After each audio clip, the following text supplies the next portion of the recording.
Live from the city of Angels, it's an MMT special edition here on this Monday night. The worst films of 2025, MMT style.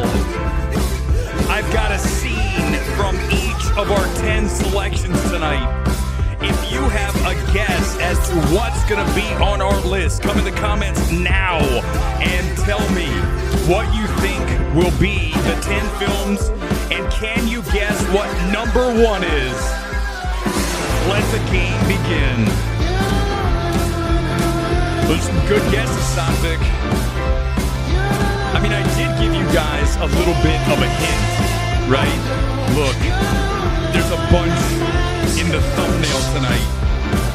If you're watching on X, you need to go to YouTube. Midnight Movie Talk. You can comment there. I'll get to as many as possible. And you can see a lot of the ones I picked here tonight. If you don't recognize them, you'll know them soon. And by the way, tonight's track comes from one of our top 10 worst films. Can you tell me which film this comes from? Another game. Get ready, guys. We're going to lead with number 10, and this is one that is going to get a lot of people going, how dare you? I can't believe that you did this. I'll get called all kinds of names, discredited, but I'm going to do it because it's a statement. I'm going to make a very clear statement here tonight with our number 10 film that needs to be known, that needs to be etched in stone as we head into award season, and especially the Oscars. Because if this film ends up winning Best Picture, it will join Anora, Everything Everywhere All at Once, and Coda, from a filmmaking perspective, as some of the worst films to ever win Best Picture. So I'm sliding this in at the number 10 spot because it is raging against the machine here tonight with our number 10 film. Ladies and gentlemen, it is Sinners. Here comes a scene from our number 10 film, Ryan Coogler's Sinners. Thanks for being here. MMT's worst films of 2025. Well, in the merry month of May, from me home I started, left the girls of June were nearly broken-hearted, saluted father dear, kissed me darling mother, drank a pint of beer, my grief and tears to smother, then off to reap the corn, leave where I was born, cut a stout black dawn to punish, roasting double-legs, brand new pair of brogues, rattling over the bog, fighting all the dogs on the rocky road to double-legs. At this point of Sinners, I really wanted to walk out of the theater. Because the early word was, this is a masterpiece. And the one thing that Sinners has going against it, and it's huge, is the fact that from a screenplay perspective, it is a mishmash of trying to do way too much. It's not Ryan Coogler's filmmaking, his direction. That's not the issue. It's the writing. If this had been a drama about the Jim Crow South without the vampires, if it had been a vampire film about racism, but because it's an amalgam of everything, it's been kitchen sinked, as we like to say, everything thrown in, be damned if it works or doesn't. This is our number 10 film. It is Sinners. And yes, there are films that are worse than Sinners this year that could have made the top 10. But the reason I am sticking it here at the number 10 spot is, again, as absolute defiance against any discussion of this being the best film of 2025. And I know a lot of people would love to join me on this, but they're afraid. There's one thing that MMT will never be, I don't care what names you choose to call me. We're never going to run in fear from being called something because we believe, honestly, objectively, that Sinners is not a good film. And it's very deserving of our number 10 slot here tonight on our worst films of 2025. Now, number 9 is another film that you're going to find on some people's best of the year. Now, this one has zero business being anywhere near a best of. I've seen it very rarely on any worst of, and that's why I'm in a state of disbelief here tonight as Superman is not featured prominently on a majority of the worst films of 2025. Here's a scene that was written by a 12-year-old kid as Lex and Superman square off over Superdog. Our number 9 film is Superman. Lex, I tried to stop him. It's fine, Heather. Superman, we finally meet. Would you like a coffee? Where's the dog? Dog? The dog, loser! You took the dog! That's right, you get all of this. Where's the dog? I have no clue what you're talking about. He's just a dog. I don't know what dog you're talking about. Ugly dog and a cape. What did you say? Oh, yeah, that's gonna be... Guys, what are we doing? James Gunn, you wrote this shit where Superdog has more power than the Man of Steel. This film, screenplay-wise, the choices made, again, written by a teenage kid with some of the shit that appears in this film, and how you don't recognize Superman as being one of the very worst films of 2025 is, again, well beyond my comprehension. I believe we live in bizarro world with some of you that can't seem to recognize when things do not work, when things are cringe-tastical, like Superman, and you pretend everything's okay. The building's on fire, but yet, no, it's fine. Everything's good. Let me drink my coffee. No way. Superman is our number 9 film of the worst of 2025. It is time for our number 8 film, and I am thrilled to have this available to us because I found the scene when I realized everything was going to hell in The Smashing Machine. If you haven't seen it, here's your chance. When you watch this, you will know you're watching some bad shit. Here comes Emily Blunt and The Rock arguing over a protein shake.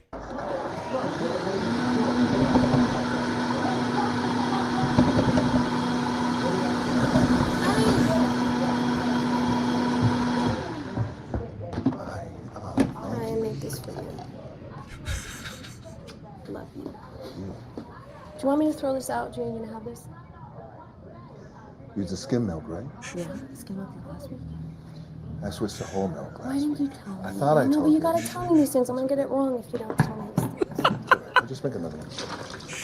This is the genesis of their entire rage against one another throughout their very combative relationship. The fact that she didn't put skim milk into his protein shake. Do you see the set? Do you see Emily Blunt? This looks like a bad Fox sitcom.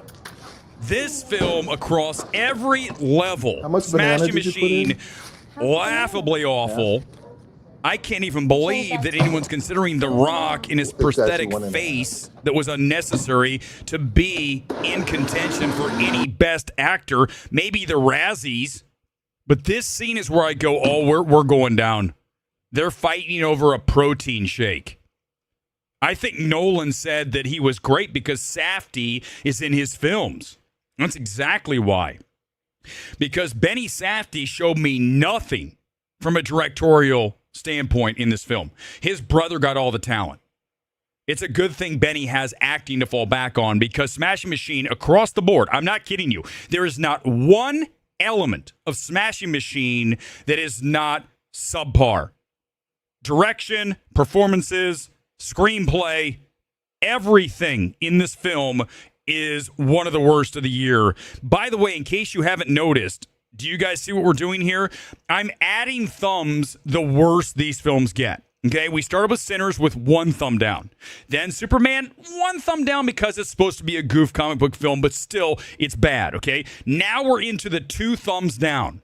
So we're going to progressively get more odious as we go down the list. That makes sense, right? Okay? So our number 7 film is also a 2 thumbs down film. It really is on the border of 3. But this film made me laugh, because Spike Lee did Crack and then started directing our number 7 film, Highest to Lowest. If you want to see what I'm talking about, here's one of the scenes. Count the edits and unnecessary craziness going on within this minute-long clip.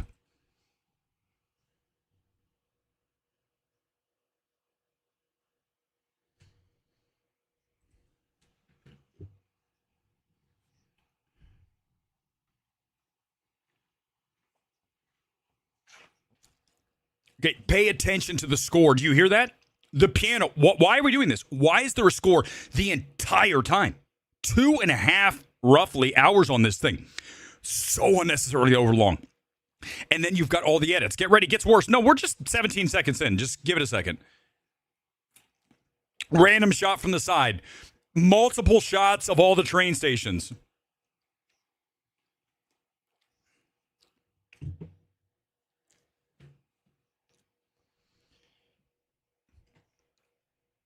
It's still going. No, I'm going to let it go. Look, there we go. Yep, back. Edit. Edit. Give me another edit. So long. Too long. Edit. Edit. 2+ hours of this shit.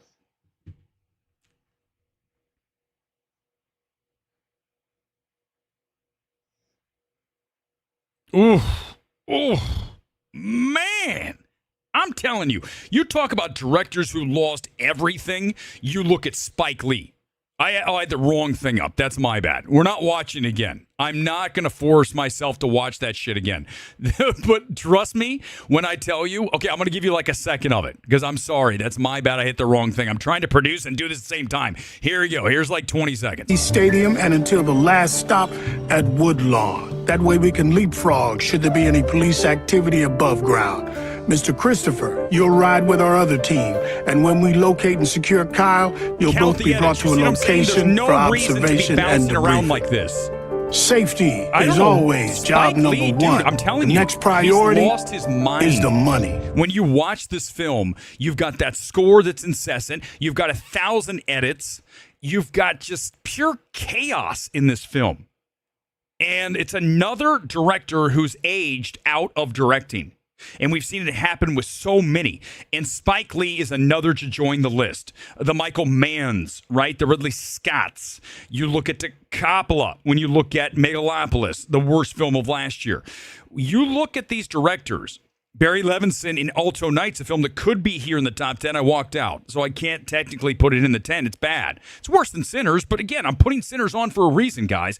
But highest to lowest, if you see this on anyone's best of the year, just know that they don't know what the fuck they're talking about. I'm not kidding you when I say that. If you think highest to lowest is a good film, I'm going to let you know something. You don't know anything about filmmaking. You know nothing about what works, and you really need to, get educated, because this is a bad film. And the score, actively, Luis, the score, I don't even know what's happening with this. But that's what I'm saying. It goes back to Spike Lee not knowing what the hell he's even doing. He's lost his faculties. How do you think this is good? There's no universe. These are the kind of films that I sit through and I go, how did an executive not yell at the top of their lungs? This is unacceptable. I don't care if you're Spike Lee. Awful. And look, don't even get me. There's so much to talk about with this film. We'll go back to it. I'll come back. around and talk about some of these after we get through all 10. I'm only at number 7. I got to go to number 6 and make sure I have the right thing up this time. It's what happens when I produce and do it the same time. Our number 6 film is another example of when you try to jam multiple genres into one film, and particularly horror. When you give me comedy and horror and it works as shittily as it does in our number 6 film, Heart Eyes, here's just a taste of the worst horror film of the year, and a film that should be on everyone's worst of the year. I've only seen it on like one. Very disappointing. Here's what I'm talking about. Watch some of this shit. Jay, are you okay? You ditched me. What? We were a team. I was being chased by a serial killer. I know. I also was being chased by a serial killer. What the does that mean? Jay, you're tall and ripped and perfectly capable of defending yourself. I mean, first of all, no one would talk like this, right? In the middle of almost getting killed, you're ripped. You can run like this. The dialogue. Who wrote this shit? How do these people These work? muscles were not made for violence. They're for My cuddling. muscles were not made for violence. Guys, this was not him. We were together all night. Hard Eyes was after both of us. Ma'am, we found this man in the park wearing this. And in possession of this. No, that's As he's that's screaming not in possible. the back of the Jay car. didn't do this.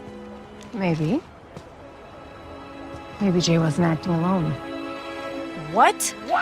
We're gonna have to take your talk. Awful. It's literally like a screwball comedy. No horror. The jokes are awful. Hard Eyes was brutalizing. Okay, all of these films really tested me. I've now come to the realization it's okay to walk out of a movie. I've done that a lot. I just walked out of Testament of Van Lee. By the way, very thrilled. I looked at Variety's Worst of the Year. Testament of Van Lee is on the list, and they said exactly what I said. Good luck trying to get through that film. So I know, guys, listen, let me tell you something. We're the gold standard, okay? If it's on my list, it's not a good film, including Sinners. If it's here on this top worst 10 of the year, there's not a debate. Like these are no gray area films. There's no room for any kind of negotiation on this shit. Hard Eyes is awful. Every film you've seen so far is bad at very best, and that Sinners would be the best of the worst here tonight. Our number 5 film, again, unwatchable film. I sat through it. This is before I decided to walk out of films. But here is our number 5 film, Honey Don't. Here's a bit. Good luck. It's a minute. I don't know if you'll be able to get through this. Scenes that I could have picked from, and at least I had something happening here. A lot of times it's just horrible dialogue. Margaret Qualley, can we talk about her for a minute? She needs to stop with whatever accent she's doing. She leans into stuff. In this one, it's really awful, okay? I'm not sold on Margaret Qualley. I love The Substance. She's good in The Substance, but when I see her in a lot of films like Blue Moon this year, she just isn't. She's a Nepo baby. You guys know that, right? Yes. So there's that component. Good looking girl. No one's arguing that. But in this film, Honey Don't was, I can't believe I got through it. Again, some of these films, I wish I had my new policy of walking out in the middle of these things. I didn't see Drive Away Dolls, Amari. I didn't see it. But listen, the Coens separate don't know what the fuck they're up to. They can't do anything. So yes, exactly. I don't even know this is a Coen brother when you watch this garbage. And this film is just that. It's our number 5 film. Number 4 was a film that, again, all these films I wanted to walk out of. This one, again, horror comedy. Now, I said Hard Eyes was the worst. I really forgot about this film, so it's my bad. This is worse, but it's really close. Guys, we're talking about, look, we're already at 3 thumbs down, right?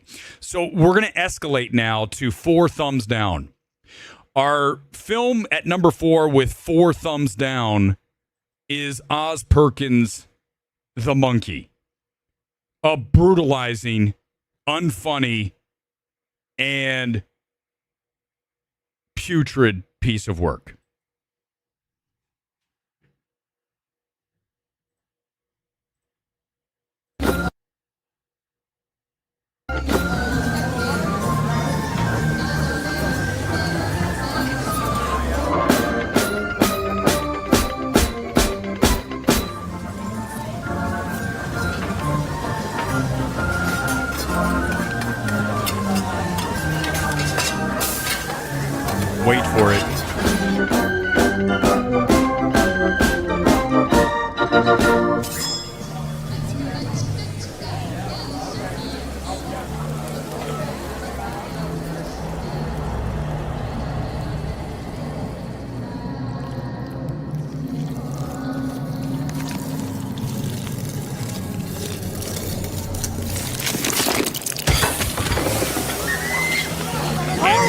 the head.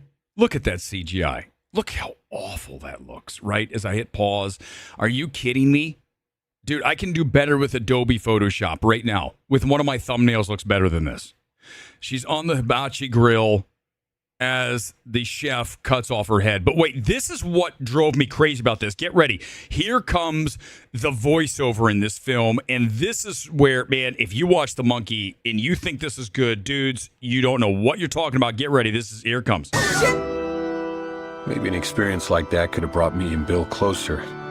But it turned out one freak tragedy wasn't going to be nearly enough. How is her head still together? Shh. Don't think about it too much.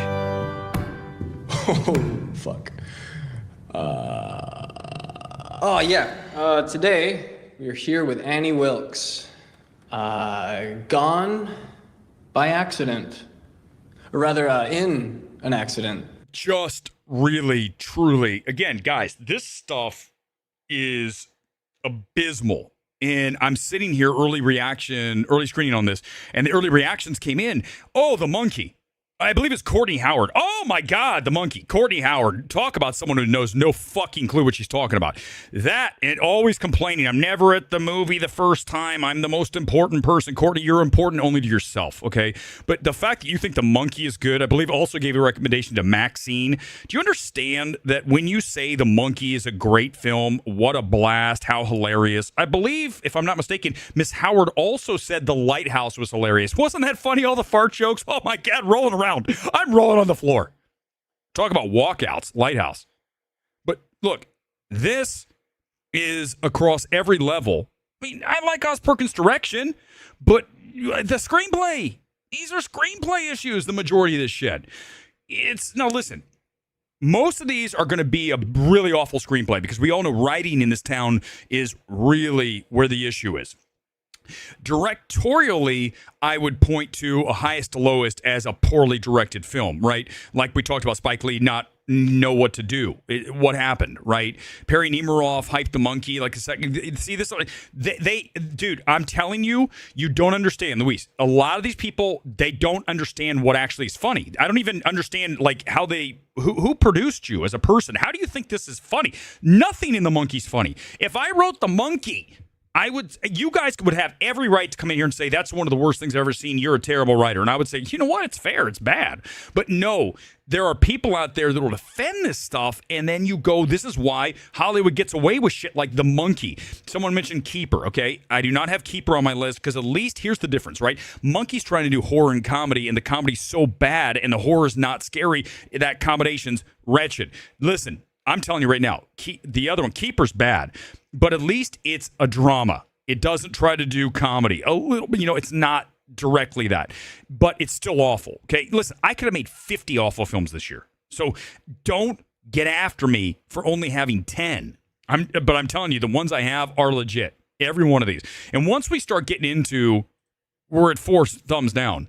Here comes another 4 thumbs down, another horror / What? What are you going to do with this film? You're going to do what to Megan 2? You're going to make it like a sci-fi actioner? Yep, here comes Megan 2, one of those films, and it bombed, thank God. So we're never going to get a Megan 3. In fact, they had one called Soulmate that was in the Megan universe, and I think they're trying to sell it because this film was so awful. You have to know that. Who thought this was good? All right. Here we go. It's time. We have a tie at number 1. Can you guess both films that you have not seen on our list? You should know these because I've only hammered these repeatedly on virtually every stream we've done on MMT throughout the entire year of 2025. Because one of them came really early in the year and the other one came later, but it was enough for me to keep just trashing incessantly. So if you have an idea, come in now and take a guess as to what our tie at number 1 is. I have one slightly over the other. Like, it's so close. These are both 5 thumbs down. Okay? Look, Megan 2 is 4. The Monkey is 4. Honey Don't is 3. Really should be 4. Hard Eyes is 3. Really should be 4. Highest to Lows 2 should be 3. Smashing Machine 2 should be 3. So what film has 5 thumbs down? Come in with your comments. Nope, Whiplash, it's not. It's not going to be here. No chance. No chance for Hurry Up Tomorrow. Mr. Sutherland, how did you know? Oh my God, you guys are good. Let's start with our number 1 champion this year. A film that's on a lot of best of lists. And again, a film that discredits you as any kind of critic for the remainder of time. I am the biggest fan of Danny Boyle. So when I went to see 28 Years Later, I was hyped. And then I watched 28 Years Later.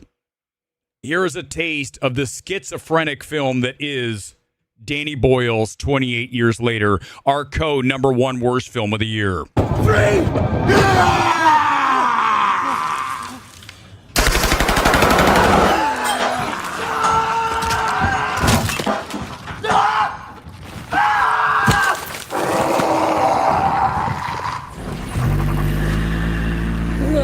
Oh, fuck. Okay, watch the camera movements.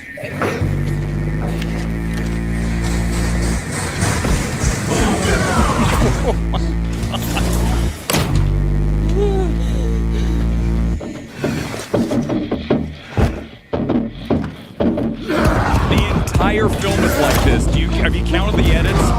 Look, we have 1 million iPhones we shot this with. I want to take every one of them in one sequence. Mom! Get off the train!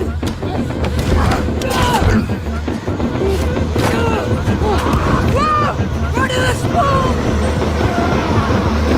I can't take any more. That's it. I can't even watch or even think about 28 Years Later again, because you talk about most disappointing films of the year. That's what both of our number 1s have in common. They're from directors that I expected a hell of a lot more from, and instead I get a director who looks like they have no idea what they're doing and is trying to imprint what he did back in the early 2000s on this film when it just has changed. Filmmaking is not that, right? And it's okay if you want to pay homage to that throwback, but this film was borderline, I would argue for me, unwatchable. I was angry watching 28 Years Later. I was furious. I needed to remove myself from the room because my level expectation after that trailer, we all saw the trailer, one of the best trailers of all time. And then you get the film, even from the beginning, you know you're in trouble when you hear the track that we played from the beginning here on the stream tonight. What are we doing? What is happening? The choices in this film from a directorial standpoint are some of the worst of the year. That is why 28 Years Later is our number 1 worst film of 2025, which leaves one film at the very top, although it's still a tie because it's really closely scored with me. Both are pretty much unwatchable. This one's slightly more unwatchable. Also from a director that we expected gold, and instead we got cubic zirconia or worse. Our number 1 film, the worst of 2025. Not 28 Mickeys later, but it could be. It's Mickey 17.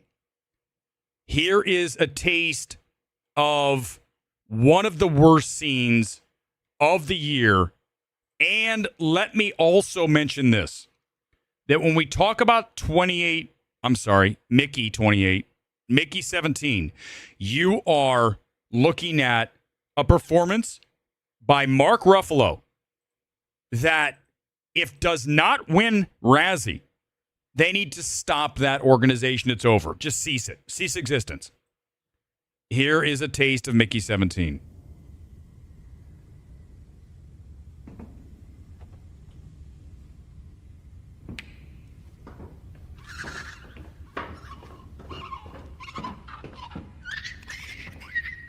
No, stop! What the fuck is wrong with you? You're haunting a baby!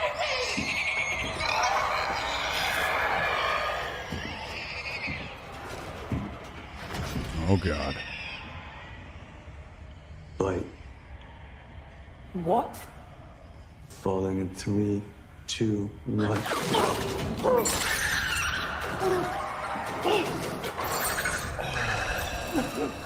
Finally, just shut the fuck up. This is clearly abuse, one kiss after the other. Rolling. We actually missed the part where he gets out of control. Here we go. This is good. Hold on. Let me just scroll back because I feel like we need to watch Ruffalo really to see how awful he is. Here we go. 4.5 years across the fucking galaxy just to hear these goddamn aliens squawk. Tell me how the fuck that makes any sense. How is this literally Mark Ruffalo? And I know a lot of you do not like him because of his politics. Okay, listen, I'm all for it now. In this, when you give me shit like this, Mark Ruffalo in both Poor Things and then this Mickey 17, I don't even know how he works anymore. This is truly embarrassing shit in this film. But it's not just that. It's Bong. How did you even think this was going to work? Robert Pattinson, the choices with his voice. You know, if you had the misery and the misfortune of sitting through Mickey 17, I can tell you that I don't know how I resisted the urge to walk out. There is a dinner scene that hits about a half an hour in. And up to that point, I was like, okay, I don't really like where this is headed.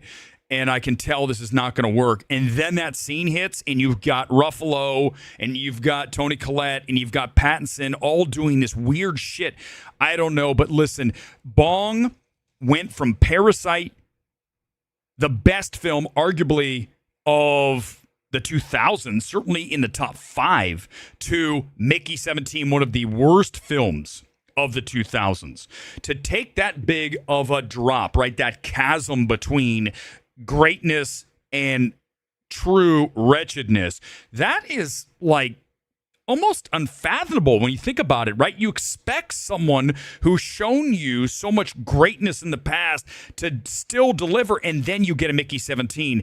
And I knew that this would be one of our worst films of the year, and it was confirmed early on when that dinner scene started, and the guy next to me just grabbed all of his stuff and walked out. He was like, I'm done. And that's when you know you're dealing with a really awful film. People do not come out to the movies and just suddenly walk out 30 minutes in. But that's Mickey 17.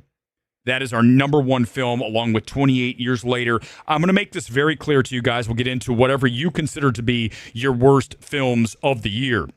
But I'm going to make this very clear to you. It needs to 100 be stated.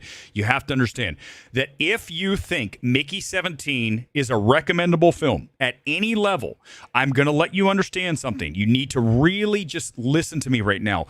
You have just destroyed whatever credibility you will ever hope to have in the space of cinema for the remainder of time on this planet. There is no gray area for these films such as Mickey 17, Highest to Lowest, 28 Years Later, and this is why you get such vitriol and such just rage through me, because I am so tired of this world out there that's telling me this is how great something is, and then you see it and it's below. I always talk about this. This is where the trouble is. When I hear that the film is here and I find out the film is down on the floor, the level of how actually it delivers. And I'm telling you, man, that's why Sinners is here. Sinners has no business in any conversation as a best film. None. Zero. And I'm not going to start doing that shit because we're going to have representation. We're just not. Can you imagine? I am never going to do that. You're never, ever going to force that upon me. I'm going to pick the films that work. I did not savage Sinners because of, oh, geez, I feel like it has to be representation. No, I savage it because it is not, from a screenplay perspective, it is one of the worst films of the year. And I'm not going to have these conversations anymore with people that are going to play games of, well, because it's a female director, because it's what. No. We're not doing that. If you want to do that shit, I'm going to let you know something. You're broken. Like, you are fundamentally broken as a person. If you're doing that and you're giving allowances to certain sexes, races, no, I have never walked into a film and valued it higher or lower based on if it's a white director or a black director. It doesn't even enter into the equation. I just can't. I can't. But this space is full of very left-wing people, and the average left-winger, you guys know this, that is tenet number one. We have to celebrate all of that. Now, I got news for you. No, I don't. I will celebrate what is merit-worthy. That is it. Not because we are going to feel good about ourselves and virtue signal crap. That is such the just death of being a critic. The absolute, as Siskel and Ebert said way back when, being politically correct as a critic is the death of a critic. And let me tell you something. The majority of critics are dead because of that, because that's what they run through lenses through. Top 3 worst films. All Tonights I walked out of. Megan 2's horrible. Did not see The Home. Didn't see it. But I remember that film got really awful reviews. Listen, I did not watch War of the Worlds with Ice Cube. That's such low-hanging fruit, right? When we talk about films that are just, everyone knows, like one of the worst of all time. Okay, let's try to elevate our worst of the year. Let's single out films that have no business being discussed as great. And that's why I put Sinners on the list, because it's very much something that I think people want to say. You read stuff about Sinners, go read, go search it. You're going to say, I can't even believe this is overrated. That's the point. That's why we have to push back against narratives. There has to be a pushback, because if there's no pushback against a narrative, then you allow the people to come up with bullshit propaganda and stuff that just isn't correct. We can't live in a world where we're being told something is accurate when in reality it's not. I'm not going to live like that. I'm just not, man.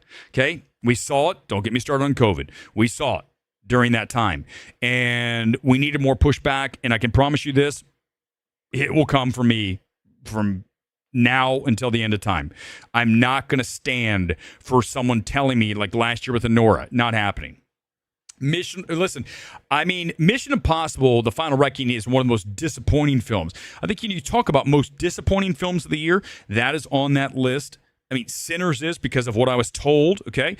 28 years later, what I was expecting. Mickey 17, what I was expecting. So there's a lot of most disappointing and worse. So that's pretty bad if it's most disappointing and worse. But, listen, it's a watchable film. I think it's a competent film. But Mission Impossible Final Reckoning is one of the worst series finales in the history of cinema. It's not a good film. So, Mr. Sutherland, appreciate the rest of this. Thank you. I really do appreciate it, because, listen, there's one thing that we bring to the table, I think, authenticity and fearlessness. The majority of critics would never even say this. Can you imagine, we talk about like a Sean Fennessy all the time, or a Bill Jabiri, right? Can you imagine either one of those guys saying that Sinners isn't great? No, because that's what I'm saying. That's why they're not good. That's why they deserve to be absolutely criticized and dragged, because they're not going to say, even if they believe it, they're not going to have the balls to say it. You got to have the balls to say it, and you have to say, I don't care. Call me whatever you want. I know the reason I have it on my list, objectively, I think it's a bad film. Period. Snow White, not great, okay? I don't hate it as much as everyone else. Definitely not a great film. But I got through it, okay? Captain America, same thing. Mid-minus, but not as bad as some of these films. I Know What You Did Last Summer, really awful. Again, could have made the list. One Battle. When you talk about that, it's another hellaciously overvalued film. It's not on my worst list because I like the filmmaking, and I think even though we've got, and listen, you can say that about Coogler, but the difference is I think that more works in One Battle than works in Sinners. Now, I'm not saying One Battle's on my best of. It's not even close. When you talk about Sinners and One Battle as the two films that we are going to talk about as a real chance to win Best Picture, it's time to disband the Academy. We can't be doing this shit anymore. When we got a Nora, we've got Everything Everywhere. We're about ready to have Sinners or One Battle. These are not best pictures. I mean, listen, the best pictures of the year, I'll let you know. The best of the year is coming up on Thursday. I wanted to get all the worst films out of the way. Then we'll go to the best of. But One Battle is definitely the most overrated along with Sinners. There's two most overvalued films of the year. Those are the co-two, okay? But I had to pick one to put on the worst because I really need to make sure that gets out there. For whatever, because there are a lot of producers and directors who watch our stream. I've told you that. I get direct messages all the time, guys, okay? The point is they love, and this is what I get direct messages about all the time. I love that you said that because I agree. I just can't say it all the time. You have no idea how many times that happens, right? I want to say what you say, but I can't because they can't. You know, if you're a director working in Hollywood, you cannot say Sinners is bad. You cannot say One Battle's overrated. You just can't. But that's the thing, right? This is why I will forever mock the Fantasies of the world, the Bill Jabiris of the world, the Robert Daniels of the world, because none of them have the ability to, even if they believed, right? I know they wouldn't because they know that takes the arrows. Here comes the slings and arrows. Got news for you. I don't care. They do. They care about the perception. They want to be the film Twitter hero. I have no interest. I'm the anti-hero. Hell yeah. In fact, that should actually be our theme song here. Taylor Swift's anti-hero. Because at the end of the day, I'm the one who's actually doing the hard work and saying the things that you wish you could, but you know is right. And that's why we win. That is why we are 100%, as you guys know, the gold standard in cinema. It's not a contest. There's not even a second place. Other comments here. I'll get to as many as possible. I went through my 10. Again, your 10. If you have any issues with mine, I can talk about any one of the films tonight because all I want to do tonight is this for 1 hour. We'll do the worst of the year. I'll get to as many as you can send to me. I'll get to them. Magazine Dreams, I completely disagree with you, Tochi. I'm going to tell you, I have to say it now. It's going to be on my best of. I don't love the ending, but I like so much of Magazine Dreams. Superman, I'm with you, and Mickey 17 without question. Magazine Dreams, I understand. I can understand how you don't like parts of it, but it's going to be on our top 10 films of the year. So I think that's a gray area film, right? I'll give you gray area on that. I will not give you gray, and I'll give you gray area on Superman because you're just like, it's a Superman, it's a goof comic book film. I get it, okay? I will not give you gray area. In other words, I'm not budging. I'm not budging off of Mickey 17, 28 years later. Sinners is gray area, okay? But some of these films, there's none. There's no debate. We can't have a debate about Honey Don't, right? If someone thinks Honey Don't's good, I'm just let you know, like, there's so many people like this Sonny Bunch. I want to say that guy.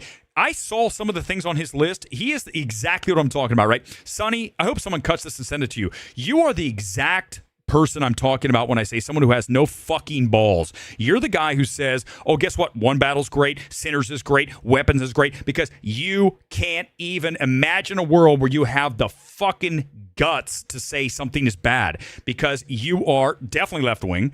And of course, you have to play part of that whole thing is you've got to say these things are good.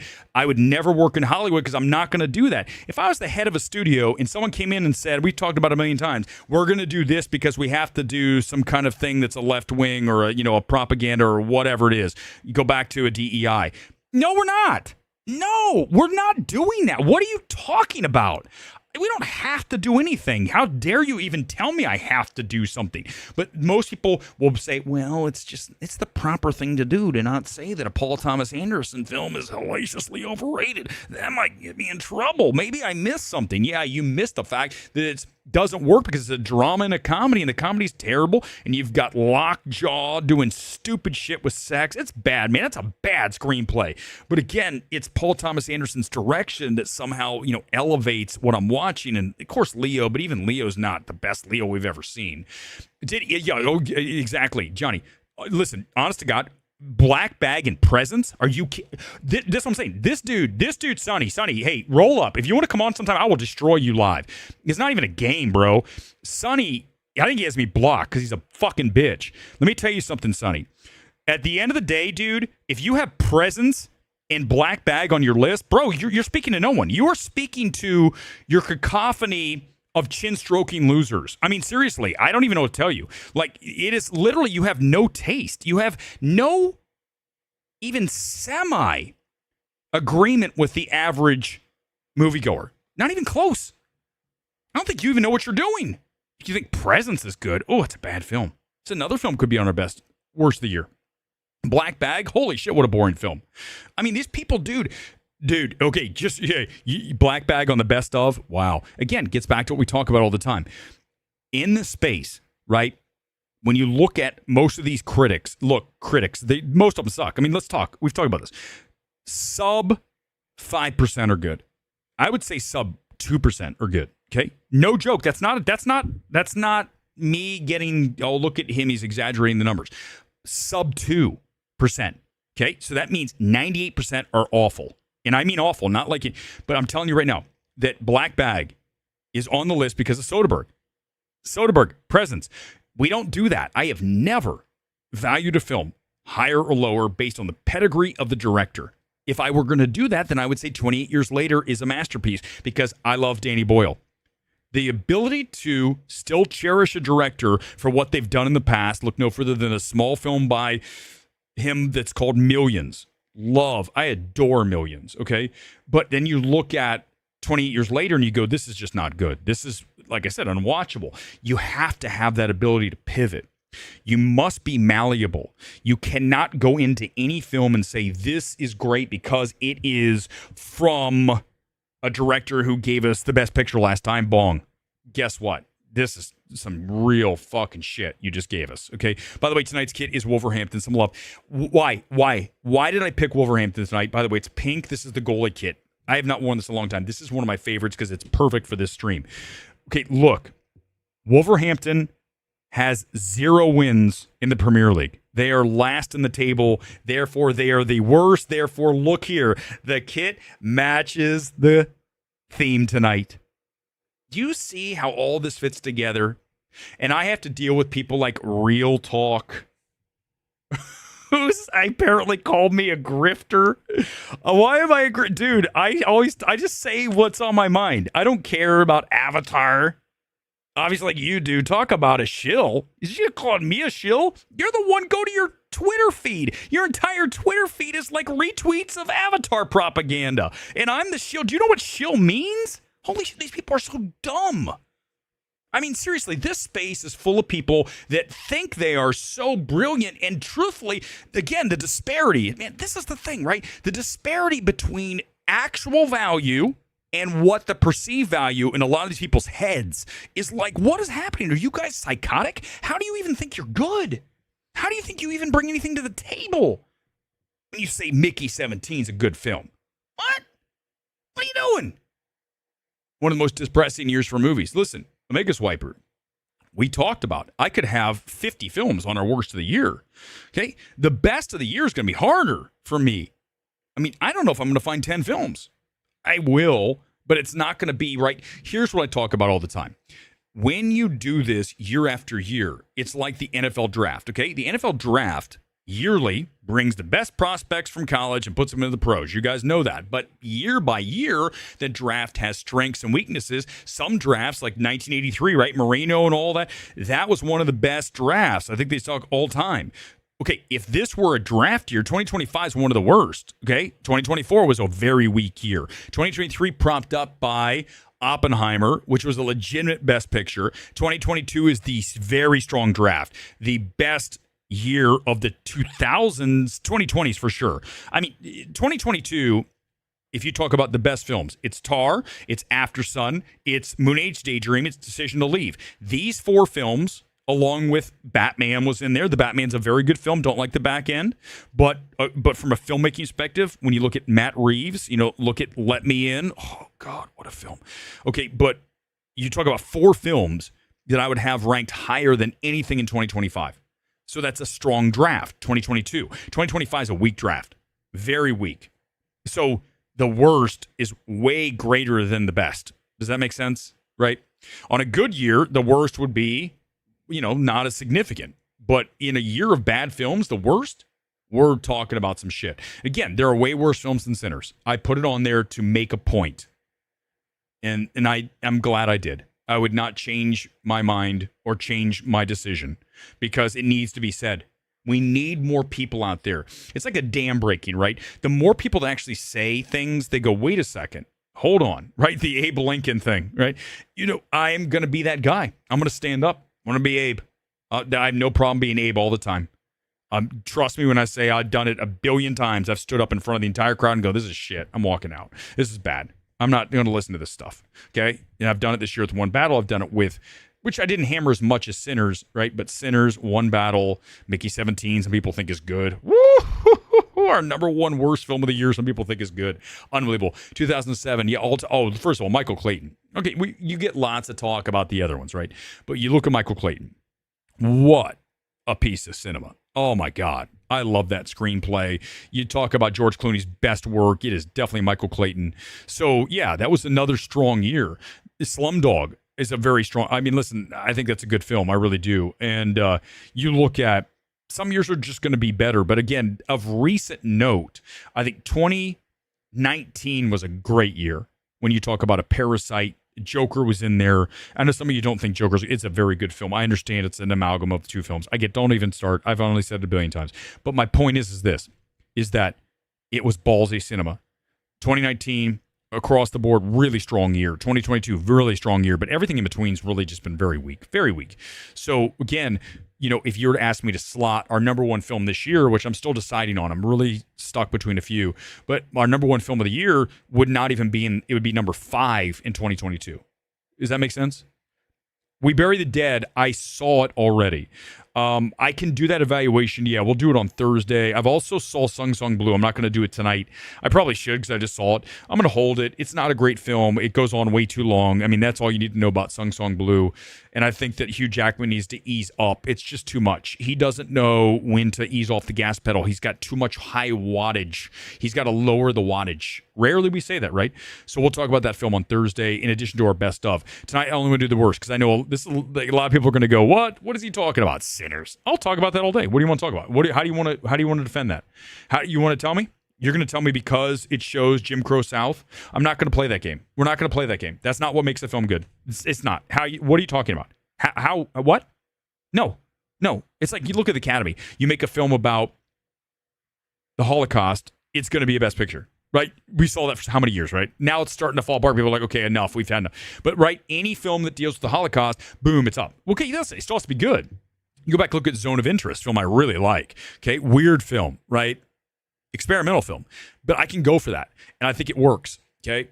And so you look at, that's why we're valuing films. Not for me on that film, but I'm saying, right, the Academy's going to value that. You don't think Sinners is part of that? Are you kidding me? Get the fuck out of here. Seriously. Are you kidding me? You don't think that Sinners is part of that? Of course it is. Because we don't value films on the overall quality all the time. We do it on the just, hey, what's the film about? What is this pushing? We need to feel good about ourselves. Yeah, it's not good. No, listen, Johnny, I said it from day one. I was the first person to say Sinners was hellaciously overrated. Let's get this straight. Let me make sure this is straight. There's nobody in this space who has called all of these right and early and against everybody. Abe Lincoln standing up. You guys ready for this? Okay, first of all, let's go back to Everything Everywhere. Number 1, I was hammering that film. Number 1 guy, okay? That's number 1. You go back and you look at certainly Sinners this year. One Battle, I said was not as great as everyone said. That's 3. Honora, for sure. Babylon, 5. Beau is Afraid, 6. I mean, look, how many you want to throw out? But it's not just me saying they're not good. I was the first person to stand up in a sea of everyone saying, "Oh, this is unbelievable," and actually say, "No, you're all wrong." Okay, that meme, right? The one guy in the crowd, and they're like, "No, you're all wrong." I'm that guy. Why do I have to be that guy all the time? That's the disappointing part. I wish I could have someone else in the space who did that. We just don't. We have feckless people like Sean Fennessy, the fraud, okay? That's who you have. That's your hero. Your hero is Sean, the fraud, feckless Fennessy. That's your hero. Are you kidding me? That's your hero? Shit. It's as overrated as One Battle. It's perfect for each other. I'm sure he said it was a great film. Could have Paul Thomas Anderson and glaze him. Can I glaze you some more, PTA? I want you on my podcast, my pod. I have an emergency pod. I'll do an emergency pod right now in 2 seconds. I don't need time to prepare. I'll destroy you anytime, Fantasy, on a live stream. It's not a contest. You're boring. You're milk toast. Proverbial paint drying. Holy shit. I've never seen someone who is more overvalued in any space, let alone film. Any space, sports, politics. He's in the top 5 all time. When I finally saw who this guy was, what? This is the guy who has 200,000 followers and has a podcast that's the most boring shit I ever heard? Sean Fantasy? This motherfucker? This is what I'm talking about. When you have that disparity, that huge chasm between actual talent versus perceived talent. What? Dude, what are we talking about? When Sinners wins, everyone will turn on this the way. Well, listen, and here's the thing. Poor Things, right? Another one. But here's the thing. I have no respect for you if you do that. I have none. Anyone, Luis, bring the night that happens, I want you to bring all those people to me. I will do an entire stream of dragging everybody who all of a sudden decided, like I decided months ago, that Sinners is not as great, and or Everything Everywhere is not as great, and or Tar should have won. Do you understand when you're all, I've been on the right side of history virtually across the board. Do you know how hard that is to have a 999 batting average? It is. But when you have taste and you're objective, it's not. But for these other people, it's really hard because they put their, which way's the wind blowing? Which way's the wind blowing? Okay. Oh, it's good. It's Ryan Coogler. Well, it's got to be good. It deals with Jim Crow, South, racism. Oh, it's great. It's got to be great. Vampires. Oh my God. Weapons. Same thing. Oh, it's Zach Crager. When did Zach Crager become Scorsese? When did that happen? I was talking that during Weapons. When did Zach Crager become the next Coppola? Like, when did that happen? After Barbarian? Like, did he have a PR agency working? I don't understand how someone goes from, like, all of a sudden, right, when Weapons, listen, you know what's great about Weapons? It does all kinds of things. It kitchen sinks a bunch of shit, and none of it really works together, but I'm telling you, if you think it does, then it does. That's what we were told. That's the world we live in now. You get told that it's the way it is by someone like Sonny Bunch, who's a fucking clueless idiot, and then you go, well, it's got to be because Sonny Bunch said it was good. Sean Fantasy said it's great. So I got to believe it because these are our people. These are our paradigms of what is great. Unbelievable, right? That's the world we live in. And I'm not going to live in that world. I will rage against that shit all day. Now, if it's deserved, I will not. I will say, hey, it's great, right? You talk about a film that's universally beloved this year. You look at a film that's going to be in our top 5 films of the year. You talk about a Marty Supreme, okay? Pretty much universally loved. Some people have some issues with the screenplay like I do, but in general, I'm going to say I get it, okay, on some of this stuff. Because, honestly, I'll be honest, because the director's white. I had to say it because that's what I'm saying. That's what I'll get called. You just think Marty Supreme's great and Sinner's bad because one director's white. This is the world. I'm telling you, there are people like that. Do you know how mentally disturbed you are to even think that? Like, you seriously are. You're mentally disturbed. Just seriously. Go check yourself into the mental hospital. There's something wrong with you. That's not normal. To like be valuing things higher or lower based on the race of someone. I have never, ever, nor will ever value someone based on the color of their skin. I will value them based on their actions. I don't know why this is so hard, but in our world, it's just hard for some people because it's all about virtue signaling. Well, I have to do what's right. I might be seen as racist. How many films have I loved by black directors that didn't feature black casts? I was defending one of the only people defending Color Purple. Was that last year or 2 years ago? I liked it a lot. So, but they forget that, right? Oh, he hates Sinners, therefore he's racist. But what about Color Purple? Well, he did like Color Purple. Well, I don't know. Well, I don't know. I don't know what to say, but it's not right. He's still racist. But what about, like, whenever I drag like an Asian film? What about Parasite? What about Return to Seoul? What about Shoplifters? What about The Farewell? What about this year, Decision to Leave? Right? But as soon as I drag one, oh, you hate all Asians. It's unbelievable to me. People are, especially, can I just say, film Twitter's full of weirdos. I've said it a million times before. Film Twitter's not normal people. You go to, listen, I go to Burbank AMC, which is full of cinephiles because it's LA. Weird looking people, man. I'm not saying, listen, you can be weird. It's cool. But they don't have normal taste. And also, they're very, very susceptible to groupthink. And that's a bad, man, that's not good. To have weird taste and be susceptible to groupthink, it's a bad, man, what are you doing with your life? Why would you want to be part of groupthink? If groupthink's right, fine. If groupthink's wrong, what are you doing? Why are you even part of groupthink? We saw it during COVID, right? Of course I called out Netflix first, Kuzma. You know that. I still do. If Netflix wins and takes Warner Brothers, we're all fucked. I mean, movie theaters are going to close in 2026. We'll talk about that in another night. I'm going to get ready to close here. I'll go to the comment plus close out, in fact, matter of fact. Hold on a second. And then we're out of here because I don't want to go over an hour. You know, I always, here's the deal. I've got to deal with myself that I say, let's not go over an hour because that way I can just, you know, do my thing. Hold on. Give me 1 second. Let me pull it up. I got it right here. Here it is. Ready? And let me pull up a track that I like. Should I play the track from tonight? No, I got it. I'll play this. It's one of our favorite tracks of the year since I'm in a good mood. This is Grum's Aeons. So, yeah, I'll hit as many comments as possible. Do as many as you can, Gone Girl. I'll hit it right now. I know, listen, it's not hard being on the vanguard. It's not hard calling things what they are when you're objective and fearless with a heaping dose of talent. It's not hard. So try to be more like that. Don't be part of groupthink and hive mind thinking. You know, Sinners is great. Why? Oh, well, because everyone says it's great. Then we're, oh, horrible. And then watch it. Have the guts to stand up to the crowd and say, nope, not happening. Coogler and Jordan pushing the Black American experience. I just like Killmonger and Black Panther. Just doesn't fit for me. Coogler puts in too much political messaging. Margate, I mean, listen, there's always that stuff. Listen, it doesn't always, that's not the reason I dislike a film usually, unless it's too heavy-handed.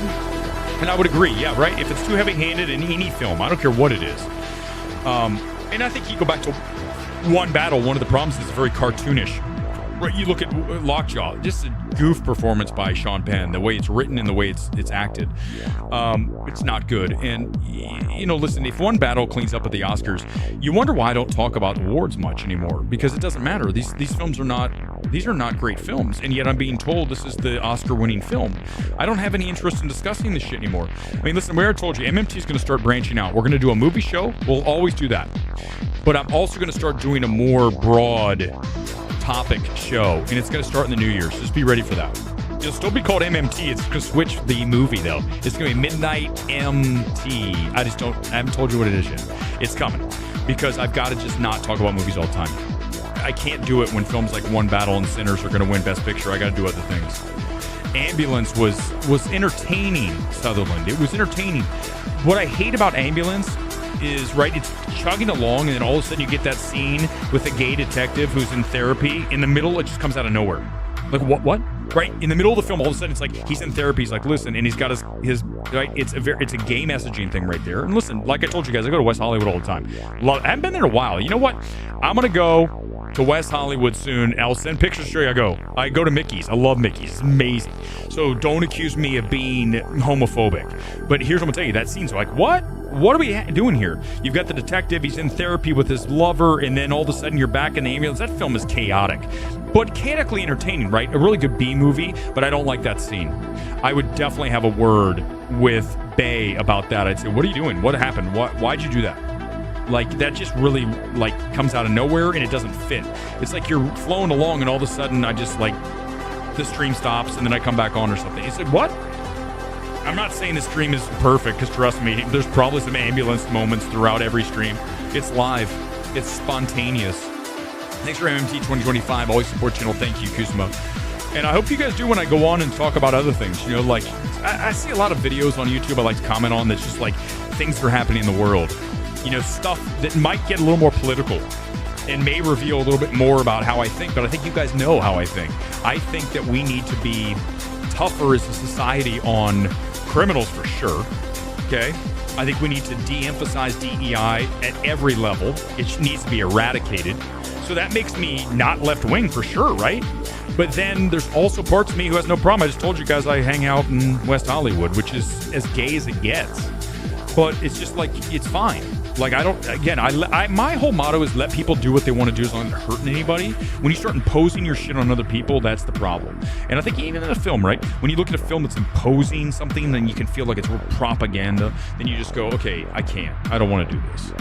Heads up, Paramount 8 movie might be, I have a ticket. Luis, I have a ticket. I'll see you on Monday if you go.